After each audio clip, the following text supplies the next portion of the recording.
শুরু করছি electric flux part 3 numerical solve. Electric ফ্লাক্সের উপর কিছু নিউমেরিক্যাল সলভ করব। তার আগে কিছু ম্যাথমেটিক্যাল ব্যাপারটা একটু দেখে নিই। আমরা যা আগের ভিডিওতে আলোচনা করেছি, phi equal to E dot S vector, যখন ই অর্থাৎ ইলেকট্রিক ফিল্ড কনস্ট্যান্ট থাকে, phi equal to surface integral E dot dS open সারফেসের ক্ষেত্রে। তবে যখন ই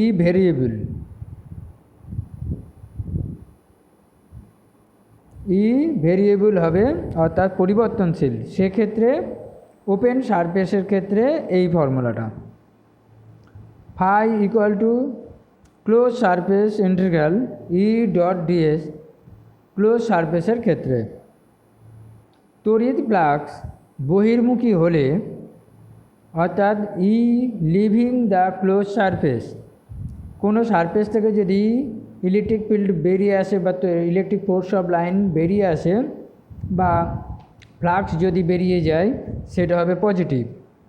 তড়িৎ ফ্লাক্স অন্তর্মুখী হলে অর্থাৎ ই এন্টারিং ইন ক্লোজ সারফেস, অর্থাৎ এই ছবিটা দেখো, যদি electric field force of line বা ইলেকট্রিক ফ্লাক্স যদি এন্টার করে, তাহলে সেটা হবে নেগেটিভ। এখানে একটা ছবির সাহায্যে বুঝিয়ে দিয়েছি, আগের ভিডিওতেও বলেছি যে এখানে একটা সারফেস আছে যার ক্ষেত্রফল ডিএস, তার সঙ্গে পারপেন্ডিকুলার হচ্ছে এন ক্যাপ। সেটা যদি ই এর অভিমুখের দিকে হয় তাহলে theta 0 degree, phi positive.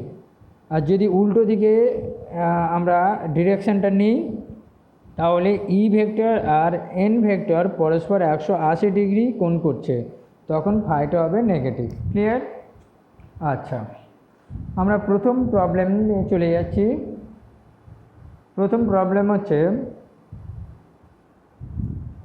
5 Newton per coulomb সুষম তড়িৎ ক্ষেত্রে 10 মিটার স্কয়ার ক্ষেত্রফলের একটি আয়তকার ক্ষেত্র আছে।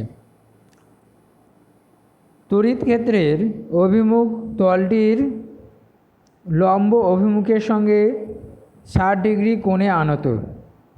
ঠিক আছে, তাহলে তড়িৎ ফ্লাক্স নির্ণয় করো।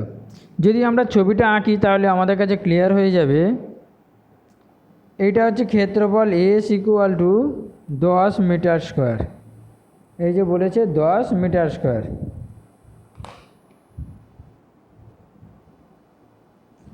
আর ই এর মানটা বলে দিয়েছে 5 নিউটন পার কুলম, অর্থাৎ ই হচ্ছে 5 নিউটন পার কুলম, যেটা কিনা তলটির লম্ব অভিমুখের সঙ্গে 60 ডিগ্রি।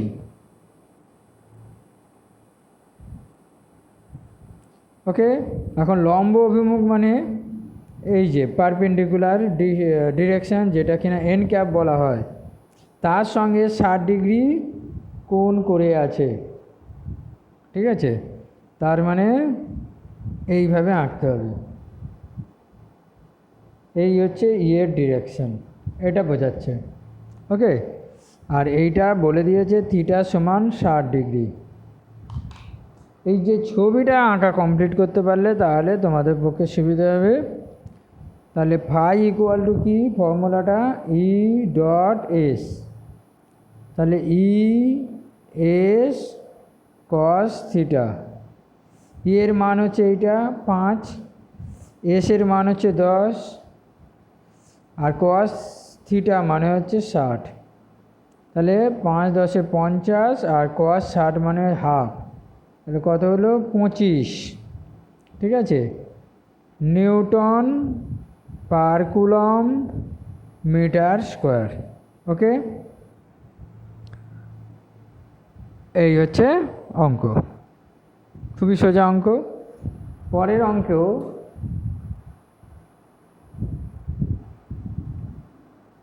আর ব্যাসার্ধের একটি বৃত্তাকার ক্ষেত্রের তল ই প্রাবল্যের একটি তড়িৎ ক্ষেত্রের সাথে 60 ডিগ্রি কোণে আনত আছে। মনে হচ্ছে যেন আগের অঙ্কটারই মতো। বৃত্তাকার ক্ষেত্রের মধ্যে দিয়ে তড়িৎ ফ্লাক্স নির্ণয় করুন। ছবিটা আঁকা যাক। এটা হচ্ছে আর ব্যাসার্ধ হয়েছে। এই আর ব্যাসার্ধে বৃত্তাকার যে ক্ষেত্রফলটা রয়েছে এর নর্মালটা হচ্ছে এই দিক, এন ক্যাপ। এখন বলছে যে বৃত্তাকার ক্ষেত্রের তল মানে এই তলটা ই প্রাবল্যের একটি তড়িৎ ক্ষেত্রের সাথে 60 ডিগ্রি কোণে আনত। তার মানে এই তলটা হচ্ছে ই এর সাথে 60 ডিগ্রি কোণ করে আছে, অর্থাৎ এটা হচ্ছে ই, এই তলটা 60 ডিগ্রি কোণ করেছে। ওকে, আগের ছবিটা লক্ষ্য করো, এই 60 ডিগ্রি করেছে ই এর সাথে এর যে পারপেন্ডিকুলার অর্থাৎ তলটির লম্ব অভিমুখের সাথে 60 ডিগ্রি ই আনত আছে। অর্থাৎ এই যে অঙ্কের যে ভাষাটা ঠিক করে জানতে হবে। তড়িৎ ক্ষেত্রের অভিমুখ মানে এই লাল দাগটা তলটির লম্ব অভিমুখের সঙ্গে, এই যে লম্ব অভিমুখের সঙ্গে 60 ডিগ্রি কোণ করে আছে। আর দ্বিতীয় যে অঙ্কটা দেওয়া হয়েছে সেটা বলছে তড়িৎ ক্ষেত্রের সাথে, তড়িৎ ক্ষেত্র মানে এইটা, এর সাথে 60 ডিগ্রি কোণে আনত কে না বৃত্তাকার তল। এই যে বৃত্তাকার ক্ষেত্রের তল, এই তলটা, এই যে তল, এই তল ইয়ের সাথে 60 ডিগ্রি কোণ করে আছে। তার মানে এই কোণটা হচ্ছে 30 ডিগ্রি। ওকে, তাহলে ফাই ইকুয়াল টু কী হবে, ই ডট এস। তাহলে ই এস কস 30 ডিগ্রি এটা হবে। ওকে, আচ্ছা, এবারে ই যেহেতু এটা হচ্ছে আর, তার মানে পাই আর স্কোয়ার, আর কস 30 ডিগ্রি মানে হলো √3/2। ওকে, এই যা মান হবে এটাই হচ্ছে আনসার। আর এককটা এত ইউনিট দিয়ে দিচ্ছি কারণ এখানে কোনো একক বলে দেয়নি, অতএব এত ইউনিট। ওকে, 3 নম্বর অঙ্ক,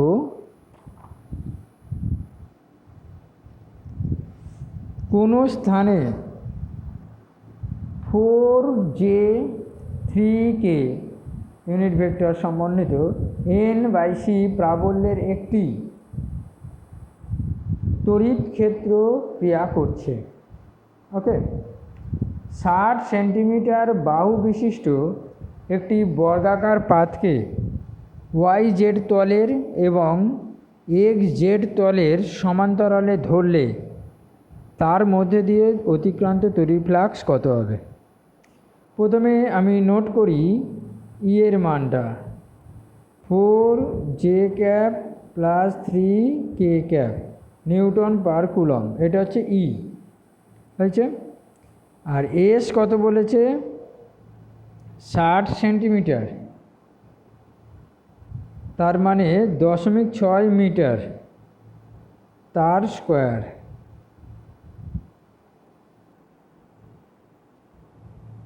তাহলে কত হবে, 6×6 = 36, মানে এত মিটার স্কোয়ার। ঠিক আছে, এইটা হচ্ছে এস এর মান আর এটা হচ্ছে ই এর মান। এবারে দুটো অঙ্ক দিয়েছে। 1 নম্বর অঙ্কের ক্ষেত্রে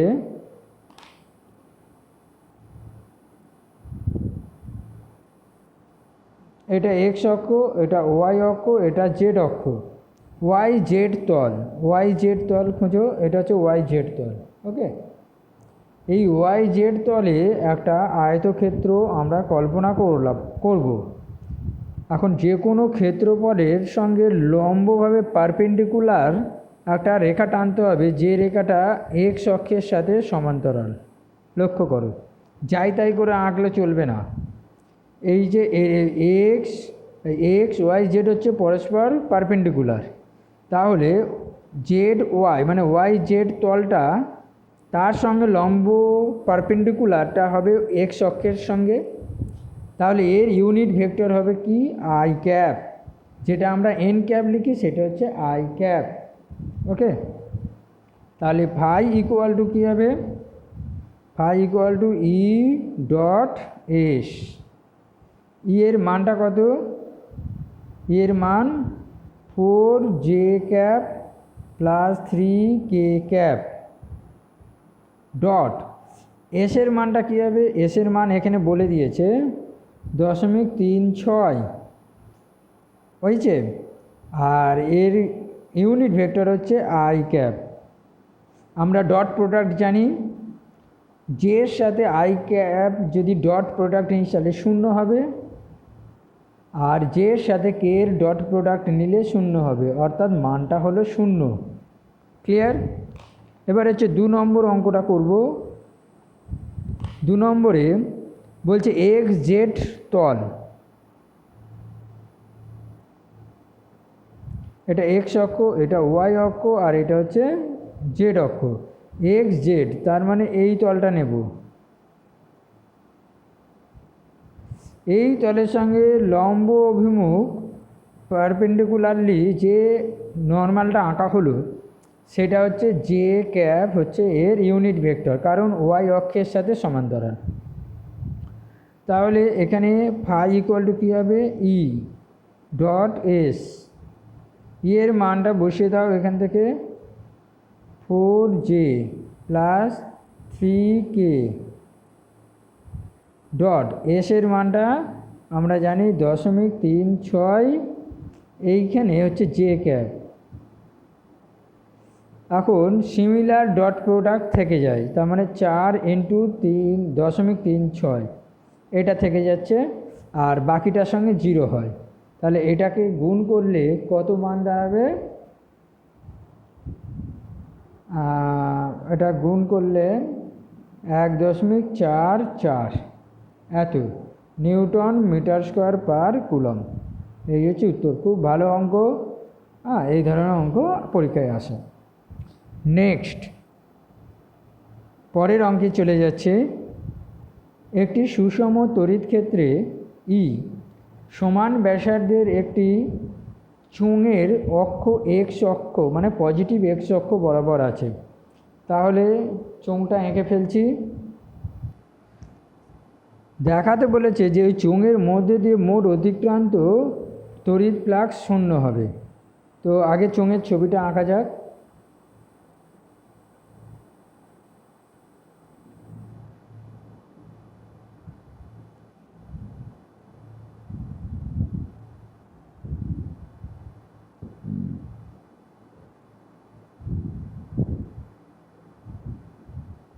তা দেখা যাচ্ছে যে এটা এক্স অক্ষ বলেছে, পজিটিভ এক্স অক্ষ, তার মানে এটা হচ্ছে মূলবিন্দু।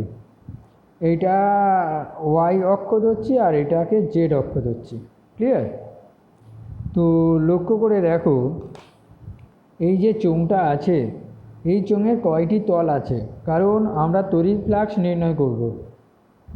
তড়িৎ ফ্লাক্স নির্ণয় করার ফর্মুলা হচ্ছে phi equal to E dot S.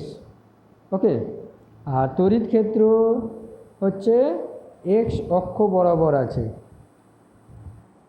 তড়িৎ ক্ষেত্রে এক্স অক্ষ বরাবর আছে, তার মানে এই দিক হচ্ছে ই, ই ভেক্টর এক্স অক্ষ বরাবর। ওকে, আচ্ছা, তো প্রথমে আমরা দেখে নিই যে কটা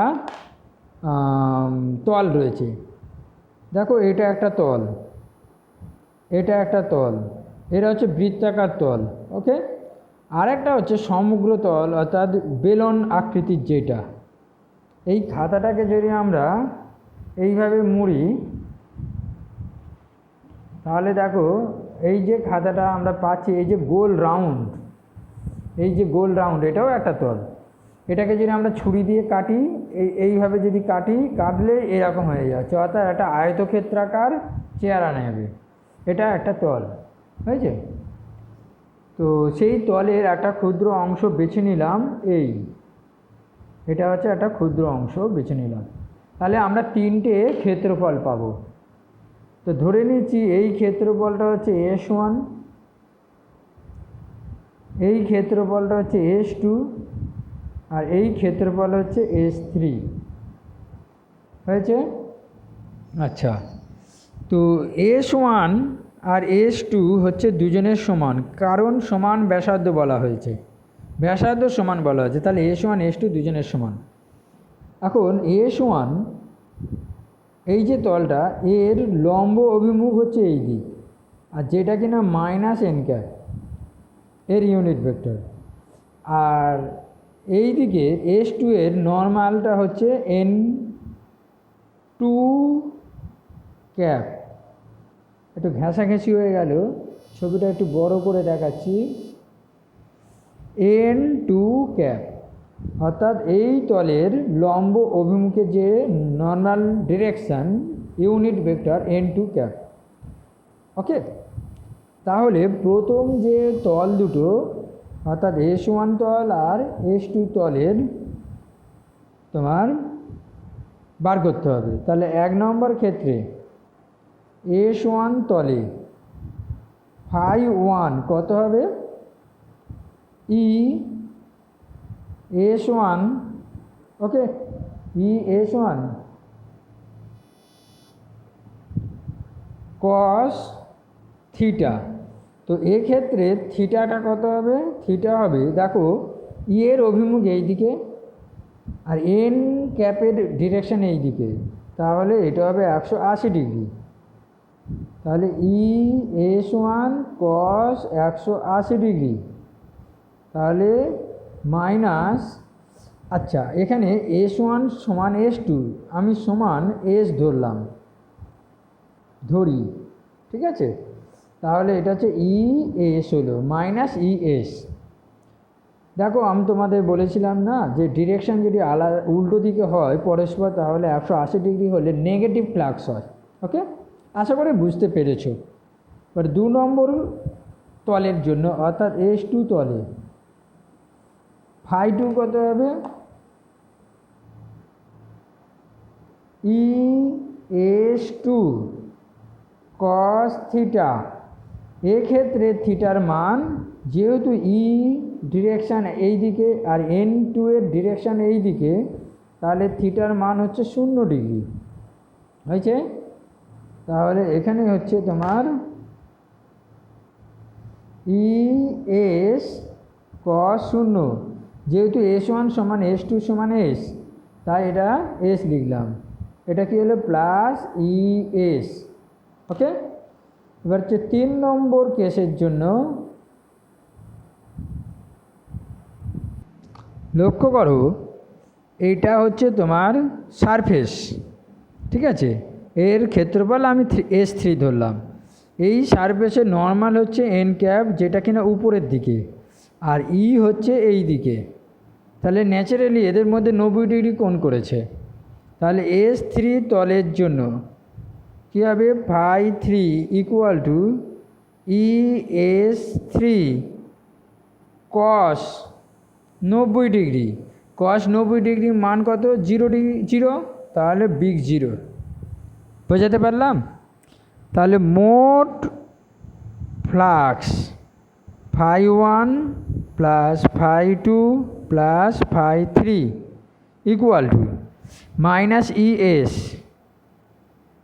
প্লাস ES প্লাস 0, তাহলে কি হলো, বিগ 0। আশা করি ব্যাপারটা বুঝতে পেরেছো যে একটি সিলিন্ডারের মধ্যে মোট তড়িৎ ফ্লাক্সটা 0 হয়। এখানে অঙ্কের যা চরিত্র সেই চরিত্র অনুযায়ী। ওকে, তোমাদের বইয়েতে একটা অঙ্ক, খুব সুন্দর অঙ্ক এই টাইপের করে দেওয়া আছে, সেটা খুব ইন্টারেস্টিং অঙ্ক, একটু দেখবে, বুঝতে না পারলে বলবে। এরপর আমরা পরের অঙ্কে চলে যাচ্ছি, একটু অন্য টাইপের অঙ্ক, তোমাদের বইতে নেই হয়তো, আমি একটু অন্য জায়গা থেকে অন্য একটা বই থেকে পেয়েছি, দিচ্ছি। নিচে প্রদর্শিত চিত্রে এস ক্ষেত্রের মধ্যে দিয়ে, এই এস ক্ষেত্র বলতে গেলে এই পুরোটাকেই বোঝাচ্ছে, অতিক্রান্ত তড়িৎ ফ্লাক্স নির্ণয় করো। মনে রেখো এইটা হচ্ছে তোমার একটা রেগুলার শেপ, এই যে একটা বৃত্তাকার ক্ষেত্র পেয়েছি, আর এইটায় দেখো কোনো শেপ নেই, এটা হচ্ছে ইরেগুলার শেপ। বা সারফেস। তো প্রশ্ন হচ্ছে যে এই যে বৃত্তাকার সারফেস অর্থাৎ বেস সারফেসের মধ্যে দিয়ে ইলেকট্রিক ফিল্ড অর্থাৎ ইলেকট্রিক ফোর্স অফ লাইন প্রবেশ করবে, তো যাই প্রবেশ করুক না কেন এর মধ্যে দিয়ে তাই যাবে, অর্থাৎ ইরেগুলার শেপের মধ্যে দিয়ে তাই যাবে। সুতরাং এই চিত্রটা আঁকার মধ্যে দিয়ে তোমাদের ব্রেনটাকে ঘুরিয়ে দেওয়া হচ্ছে যাতে তোমরা একটু সমস্যায় পড়ো। অ্যাকচুয়ালি কিন্তু তা নয়, এই সারফেসটার কথা চিন্তা করবে, যে সারফেসটার মধ্যে দিয়ে প্রবেশ করছে, এই সারফেসটাই হচ্ছে আসল। দেখো তোমার বাড়ির যে দরজা একটা, যতজন মানুষ প্রবেশ করবে ভিতরে তো ততগুলো মানুষ থাকবে, বাড়িটা যত বড়ই হোক, দরজা দিয়ে যতগুলো মানুষ প্রবেশ করবে তোমার ঘরের ভিতরে ততগুলো মানুষ থাকবে, সোজা কথা। তাই এই বেসের মধ্যে দিয়ে যে কটা ইলেকট্রিক লাইন্স অফ ফোর্স প্রবেশ করবে এই সারফেসের মধ্যে দিয়ে ততগুলোই বেরোবে, এটা তো আর অন্য কোনো কথা না। তাহলে কি হচ্ছে না, এটা হচ্ছে আমি নাম দিচ্ছি এই বেসটার নাম এ বি, ঠিক আছে, এ বি বেস। তাহলে এ বি বেসের মধ্যে দিয়ে মোট তড়িৎ ফ্লাক্স সেটাই হবে এই যে, এটা আমি সি দিচ্ছি, এটার নাম ডি দিচ্ছি, তাহলে আচ্ছা এটা C, A B C base, আর একটা হচ্ছে এটা ই নাম দিচ্ছি, এফ নাম দিচ্ছি, F D B C F, এই সারফেসে একটা নাম দিলাম। ওকে, তাহলে এ বি সি বেস মানে ভূমি, কি বলা যেতে পারে বাংলায়,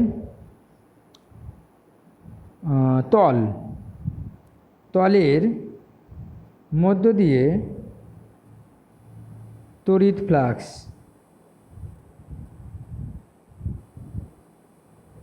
equal to A F DB irregular surface এর মধ্যে অতিক্রান্ত ফ্লাক্স।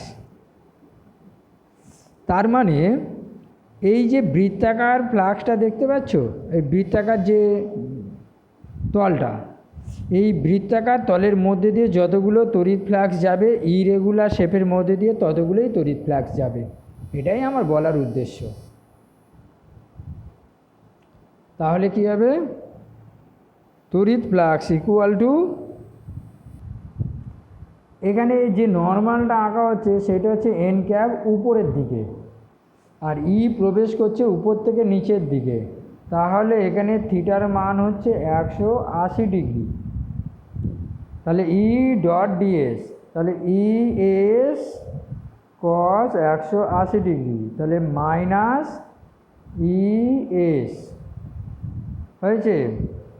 এবারে ই এর মান বসিয়ে দাও, তাহলে মাইনাস ই, আর এস হচ্ছে পাই আর স্কোয়ার, অর্থাৎ এই বেসের রেডিয়াস হচ্ছে আর, তাহলে পাই আর স্কোয়ার। এর উপর যদি তোমাদের অঙ্ক দেওয়া থাকে তাহলে অঙ্কটা করতে পারবে। এই রকম টাইপের আর একটা অঙ্ক আমি দেখাচ্ছি, নিচেরটা দেখো প্রায় একই রকম। এইখানটা যেটা বলা হচ্ছে, নিচে প্রদর্শিত চিত্রের ক্ষেত্রের মধ্যে দিয়ে অতিক্রান্ত তড়িৎ ফ্লাক্স নির্ণয় করো। ছবিটা আমি একটু ডেসক্রাইব করছি, ভালো করে দেখো। দেখো এইটা হচ্ছে তোমার, এইটা কোনো অ্যাক্সেস আমি বলছি না, এটা জাস্ট আঁকার সুবিধার জন্য আমি অ্যাক্সেস এঁকেছি। এটা হচ্ছে একটা বাটির মতন চেহারা সারফেস, যাকে বলা হয় অর্ধগোলক, অর্ধগোলক বলা হচ্ছে। এই অর্ধগোলকের এইটা হচ্ছে তোমার রেডিয়াস, এর ভূমি হচ্ছে এই রকমভাবে আছে, আর যা নর্মাল হচ্ছে এইটা। ওকে, অর্থাৎ এই যে সারফেসটা দেখতে পাচ্ছ, এই সারফেসের ক্ষেত্রফল S equal to pi R square. এই যে সারফেসটা আছে গোল, এই সারফেসটা হচ্ছে এস মানে পাই আর স্কোয়ার। আর এই যে অংশটা দেখতে পাচ্ছ এইটাও একটা সারফেস, তবে সারফেসটা হচ্ছে একটা সুশৃঙ্খলবদ্ধ, অর্থাৎ এই সারফেসটাকে আমরা বলতে পারি রেগুলার সারফেস।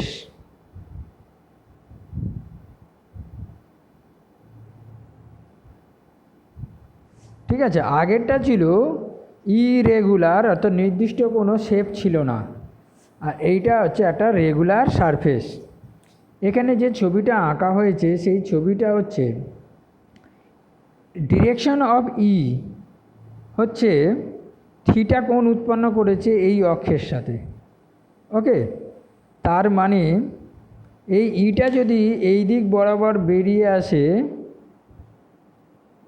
ই, অর্থাৎ এই যে কোণটা, এই কোণটা বলছে থিটা, এই কোণটা হচ্ছে থিটা।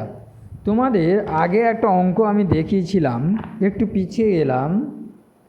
এই যে জিনিসটা, এই যে ছবিটা দেখছো না, যদি আমরা এই করে দিই তাহলে কিন্তু ফিরে এলো, এই অঙ্কটাই পুনরাবৃত্তি ঘটলো।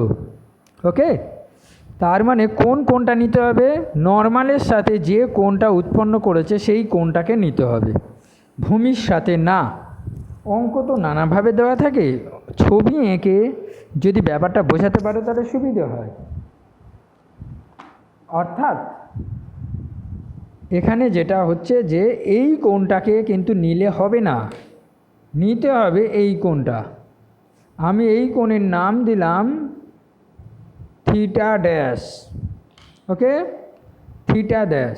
তাহলে এখানে থিটা ড্যাশ কত হবে, 90 মাইনাস থিটা। ওকে, এরপর আশা করি এই যে অঙ্কটা যেভাবে করা হয়েছে এই অঙ্কটাও সেইভাবে করতে হবে। ওকে, তাহলে আমরা চলে যাই অঙ্কটা কিভাবে করা যায়। তাহলে phi equal to E dot S equal to, বলো তো ই, এটা হচ্ছে এস, এটা হচ্ছে কস থিটা ড্যাশ। যদি ডাইরেক্ট থিটা ড্যাশ দেওয়া থাকে তাহলে বসিয়ে দেবে, কিন্তু আমরা এই অঙ্কটা অনুযায়ী থিটা ড্যাশের মান পেয়েছি ই এস কস 90 মাইনাস থিটা, এই করে রেখে দিই, ফিগার চেঞ্জ করব না, কারণ এটা সাইন থিটা চলে আসার কথা এই অঙ্ক অনুযায়ী, রাখি না। তাহলে এর মান যদি বলে দেওয়া থাকে তাহলে বসিয়ে দেবে, এসের মান যদি আর এর মান বলে দেওয়া থাকে, আর এর মানে তাহলে এস ইকুয়াল টু কী হবে, পাই আর স্কোয়ার, এই যে বলে দিয়েছি পাই আর স্কোয়ার, এখানে বসিয়ে দেবে। তাহলে ফাই ইকুয়াল টু দাঁড়ালো ই পাই আর স্কোয়ার সাইন থিটা। তবে আমি বলবো এই ফরম্যাটে রাখাই ভালো, ঠিক আছে, জানা ফর্মে থাকা ভালো। অঙ্কটা কিন্তু ভালো অঙ্ক, একটু মাথায় রাখবে। ওকে, মোটামুটি এই কটা অঙ্ক করে রাখতে পারলে অন্ততপক্ষে তড়িৎ ফ্লাক্স সংক্রান্ত এগুলো হয়ে যাবে।